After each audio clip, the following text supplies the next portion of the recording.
Olá, gente, bom dia. Eu sou a professora Fabiana, professora de Biologia do terceiro ano do ArteSeb, e hoje a nossa aula vai ser referente ao caderno de Biologia B, aula 9 sobre poríferos.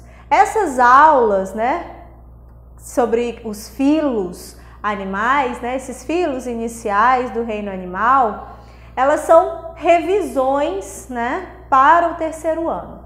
Então, eu já peço para os meninos do terceirão, do ArteSeb, também darem uma revisada, uma assistida nos vídeos também do primeiro e do segundo ano de Biologia, tá? Para dar uma relembrada nos conteúdos também que serão necessários para o Enem, tá ok? Então, vamos lá, as características gerais do grupo dos poríferos, ou dos espongiários, tá? Mais conhecidos como os espongiários.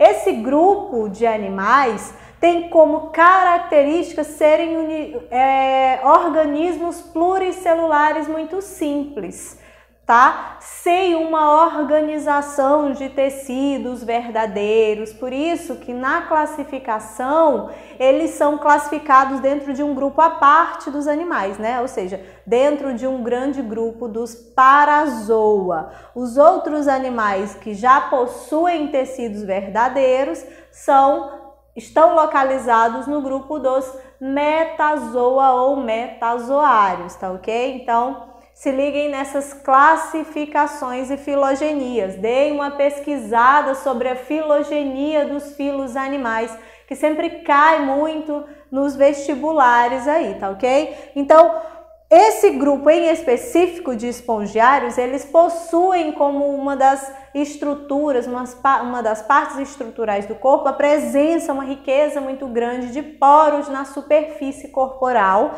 além de não possuir uma cavidade digestória. No lugar da cavidade digestória, há uma espongiocele ou um átrio, tá ok?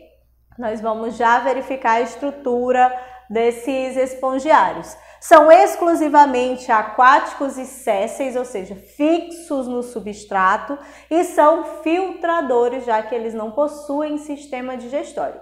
Na realidade, os espongiários não possuem sistemas. A circulação, a respiração é toda feita por difusão, célula a célula. A digestão é realizada através de filtração e também com a ajuda de células específicas. Essa alimentação também é realizada através de células específicas denominadas de coanócitos, tá ok? Então, aqui nós temos a estrutura básica de um porífero. Esse porífero, céssio, a base desse animal, ele é fixa no solo, no substrato, tá? Riqueza de poros, os poros também são chamados de ósteos, tá ok? Então, como na biologia sempre tem esses sinônimos, vamos prestar atenção nisso também. Então, poros ou ósteos, nós temos a cavidade da espongiocele ou do átrio. Nós temos internamente os coanócitos, tá? Que são essas estruturas aqui, associadas à alimentação, ajudam na circulação de água e ajudam na retenção de partículas para a alimentação desses animais através do processo de fagocitose, tá ok? Essas células específicas dos espongiários, estão listadas aqui algumas dessas células, como por exemplo o coanócito, relacionado à digestão, captação e circulação de água e a reprodução também, no caso das espécies dioicas, ou monoicas, elas também possuem e produzem esses espermatozoides. O amebócito, então aqui nós temos o amebócito, também relacionado à digestão e distribuição de nutrientes, defesa, processos de regeneração, excreção de substâncias. Os pinacócitos, que são estruturas relacionadas ao revestimento, que ajudam a revestir o corpo do animal. As espículas, que são calcárias e silicosas. Essas espículas, elas ajudam na sustentação do corpo. O ósculo, que é a abertura, da extremidade do átrio e os poros que ajudam nesse fluxo de água. Lembrando que o fluxo de água é sempre no sentido poros, átrio ou espongiocele e ósculo, tá?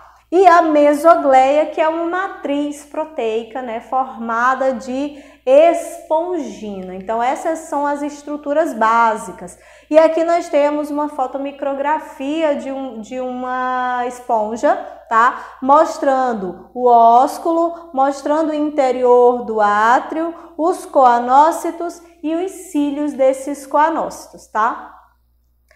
As esponjas, elas devem ter, né, como elas são sésseis, elas devem ter estruturas específicas para garantir a sustentação. E essas espículas, ó, reparem no slide que essas espículas, elas formam estruturas mesmo pontiagudas, aspereza, dão essa característica de aspereza dos espongiários, tá ok? Então, elas são estruturas de sustentação e formadas, né, participam junto com essa matriz de espongina.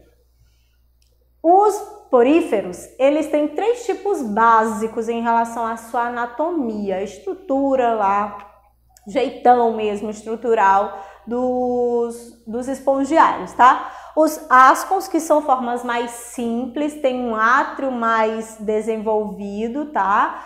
Tem os coanócitos em torno, em volta de toda essa região do átrio, internamente ao corpo dos espongiários, e geralmente são formas coloniais das esponjas.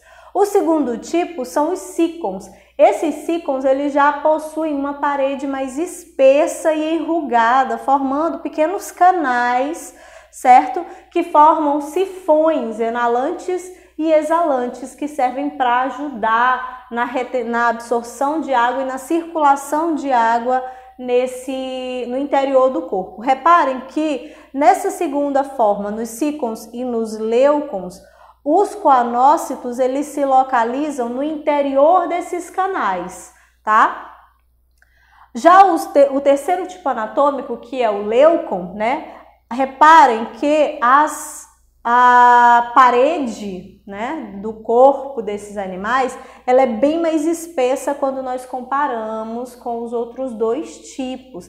E há uma quantidade de canais formados por esse espessamento dessa parede, há uma quantidade de canais muito maior do que nos outros 2 exemplos, tá? Então, é uma forma mais complexa. Por causa desse espessamento da parede, a região da espongiocele é menos desenvolvida, tá vendo aqui, ó? Estão vendo? Tá? Outra característica, quando nós comparamos os 3, que no primeiro tipo, o ósculo, ele é bem maior, ele é bem mais desenvolvido, tá ok? Então, algumas características estruturais. Quais são as características fisiológicas, então, do grupo? Primeiro, em relação à reprodução. A reprodução, ela pode ser tanto sexuada, envolvendo o encontro de gametas, quanto assexuada, por brotamento, por regeneração. Exemplos de reprodução assexuada, aqui é o brotamento ou gemiparidade, tá ok? Então, nesse caso aqui, ó, nós temos um exemplo aqui de um espongiário que se reproduz por brotamento. Uma esponja séssil, né, ela desenvolve um broto, que é uma nova esponjinha que pode viver em colônia, que é o nosso exemplo aqui, ou se destacar dessa esponja inicial, ou matriz, vamos dizer assim, e viver isoladamente, tá? O segundo tipo de reprodução assexuada é a regeneração. Então, aqui, se eu fizer um experimento de laboratório, né, e eu pegar uma esponja viva, eu desagregar essa esponja, ela vai se reorganizar, vai reorganizar as suas células e dar início à formação de novos espongiários, tá? Formando também estruturas coloniais ou isoladas, dependendo do tipo, da espécie de espongiários que eu vou estar considerando ou trabalhando, tá ok? Já a reprodução sexuada, eu tenho, no nosso exemplo aqui, ó, uma espécie dioica, ou seja, que tem sexos separados, mas também há esponjas que são monóicas, ou seja, tem estruturas reprodutivas masculinas e femininas no mesmo indivíduo. Aí é denominado monóico ou hermafrodita, tá ok? No nosso exemplo, nós temos aqui, ó, uma esponja masculina, uma feminina, né? Então produz aqui a partir das estruturas relacionadas à reprodução, uma delas é o próprio coanócito, né? Produz os espermatozoides e esse espermatozoide ele migra até a estrutura feminina para fecundar esse óvulo. Uma vez que fecunda esse óvulo, dá origem a uma larva e essa larva ela é liberada pelo ósculo na água, passa pelo processo de desenvolvimento aqui, ó, todas as divisões, né, formando um processo de invaginação de células para formar justamente esse átrio e essa espongiocele, e ela se fixa com essa região de abertura para baixo, tá? Então, há uma inversão durante a fixação.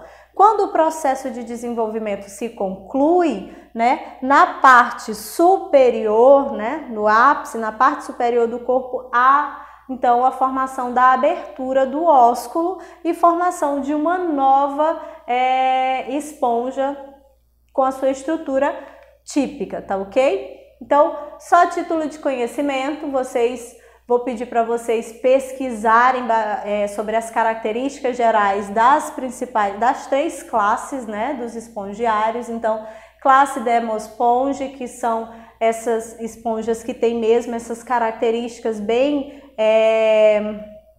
esponjosa mesmo, né?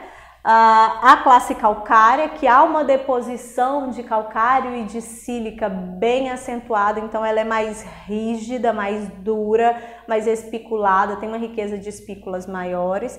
E a classe hexactinelida, que reparem que a estrutura dela, nesses representantes de espongiários, há poros bem grandes, poros bem acentuados, né? Uma parede mais fina, uma quantidade de uma espongiocele mais desenvolvida, tá ok? Então, essa foi a nossa aula sobre poríferos, tá? Então, vou pedir novamente, deem uma olhada, uma assistida nas aulas do 1º, do 2º ano de biologia e das outras disciplinas para que vocês revisem mais completamente o material e façam uma boa prova, tá ok? Beijo, tchau!